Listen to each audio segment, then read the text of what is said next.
Hi guys, so in this video we're going to see what is GCD or HCF.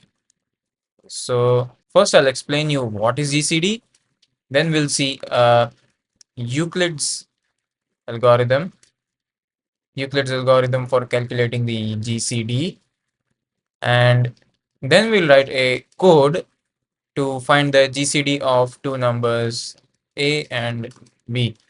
So yeah, let's first understand what do I mean by GCD. So when you say GCD, you mean greatest common divisor, and GCD and HCF are both the same things. HCF means highest common factor. So let's understand this with an example. Let's say you have two numbers. Your A is equal to 55 and your B is equal to 25.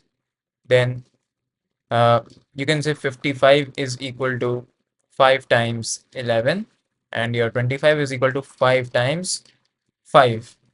Okay, now here you can see that 5 is a common divisor, or you can say 5 is a common factor, and it is the highest common factor among these two numbers A and B.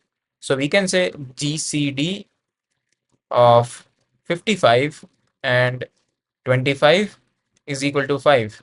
So similarly, let's say your A is equal to 24 and your B is equal to 12.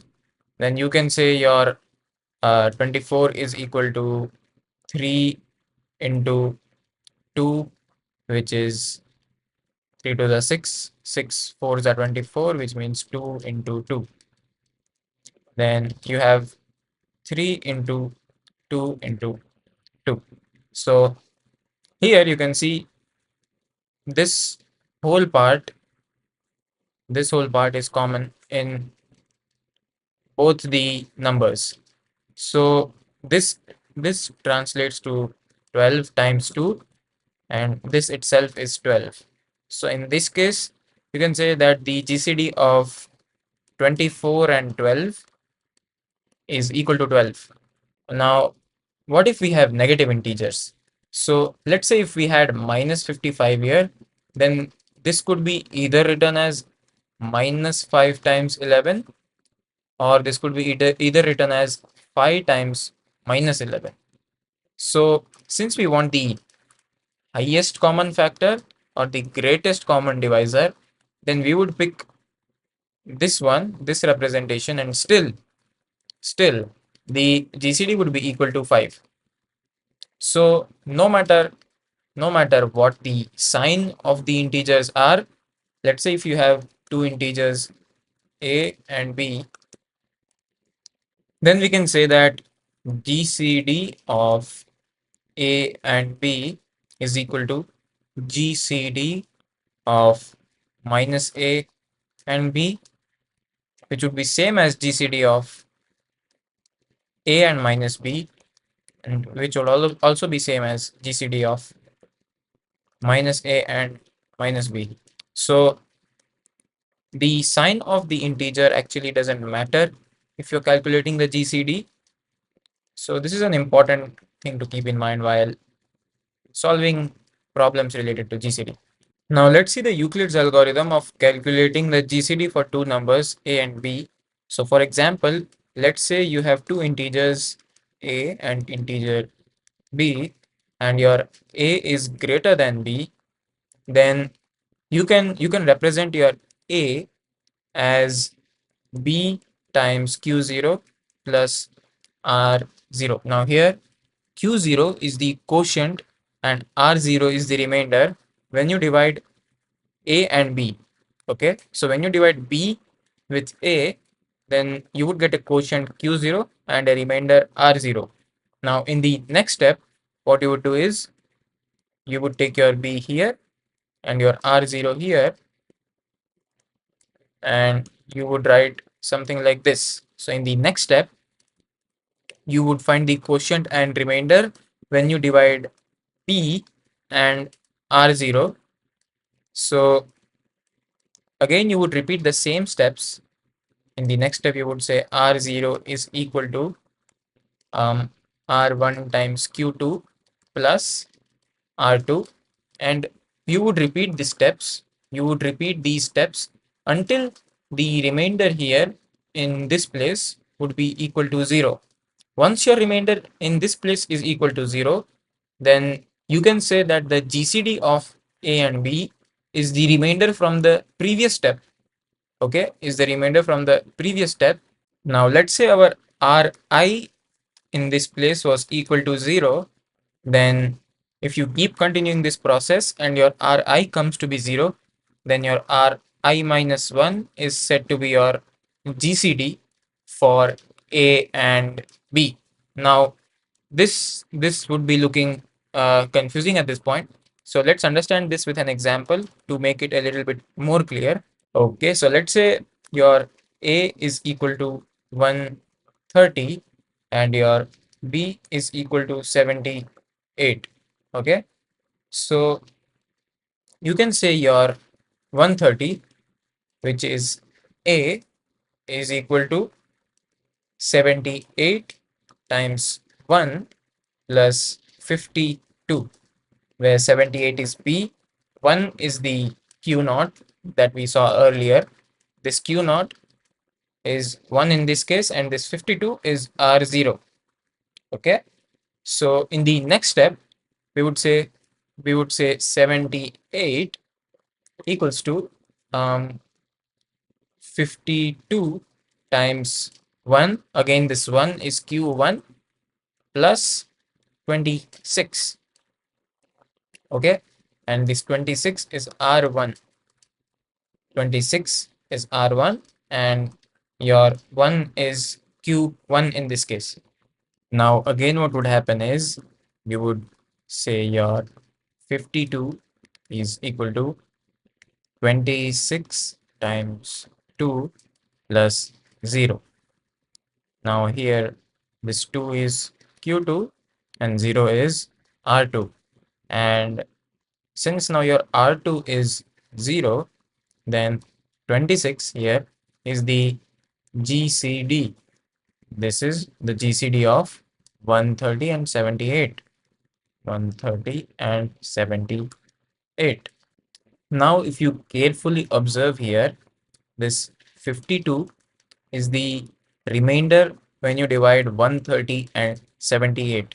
So you can say 52 is 130 modulo 78. And since in a pattern, we are repeating the same process. We are repeating the same process until your uh, remainder becomes 0. So we can do this using recursion, since the same operation is being repeated until a base case. We can say our base case is when any of the number from A or B equals to 0, then you would return the other number which is non-zero. And so in algorithm, we can say that GCD of A and B can be written as GCD of A modulo B and B. Now here, given that your A is greater than B, your A is greater than B. Now when you repeat this process again and again until one of your numbers is 0, then you return the other number, then you get this GCD algorithm. Now let us understand this with the same example once. Now for this example, let's dry run the proposed algorithm. So let's say our GCD of 130 and 78 would be equal to GCD of 130 modulo 78 and 78. Now this here is equal to 52. Now our this would translate to our GCD of 78 comma 52. Since our a our a is always bigger than b, So in this case, the values of A and B will be swapped, and the greater value will always be A and the smaller value will always be B. Again, this would be equal to GCD of 78 modulo 52 and 52. Now, this would give you 26. This would give you 26. So we again would swap the A and B values, which would give you GCD of 52 and 26. Then again, this would be equal to GCD of 52 modulo 26 and 26. Now, this here would evaluate to 0. This would evaluate to 0, and this is our base case. If one of the number evaluates to 0, then we return the other number as the answer. So our GCD is 26 in this case. So we keep taking modulo and we swap the numbers if required, and we always make sure that A is greater than B, and if one of them is 0, then we return the other number. So this recursive process is how we are going to calculate the GCD of two numbers in our programming method. This was the mathematical method and this is the programming method. So now let's write the code for it and see how it works. So let's call our function GCD, which would take in two parameters, integer A and integer B, and this would return an integer. So if let's say if any of these values were negative, then we would ignore the sign. If we can say A equals to math dot absolute of A and B is also equal to math dot absolute of B. Now, since we earlier saw that GCD of A and B is same as GCD of minus A and minus B, which is same as GCD of minus A and B, which is also same as GCD of A and minus B. So this shows that the sign of the integers don't matter, and our GCD would always be a positive number. The least value of GCD would be always 1, okay, which is positive. In order to not mess up our calculations, we would take the absolute values, because if any of these numbers are negative and we don't change the sign, then our modulo operation will not behave as expected. Okay, so it's a good idea to take absolute values of A and B here and ignore the sign. Now let's define the base case. So let's say if our A is equal to 0, if A is equal to 0, uh, then we return B, and our B is equal to 0, then we return A. Okay, so this was the base case. If your A is greater than B, then you would return GCD of A modulo B and B, or else you would return GCD of B modulo A and A.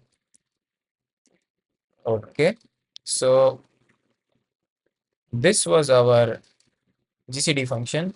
So now let's run this code and see if it behaves as expected or not. Now I have the same code in my code editor written here, and I'm running the code on A is equal to 130 and 78 and 252 and 198. So let's run this code and see the output. So as you can see, our 26 and 18 are the right answers. Now let's try with negative values. Let's say if one of the values were negative, still our GCD would remain the same. Okay. So yeah, so this was it for this video. This was a very important concept that needed to be covered. We will be using this GCD algorithm a lot in the future. So yeah, thanks for watching and see you guys in the next video.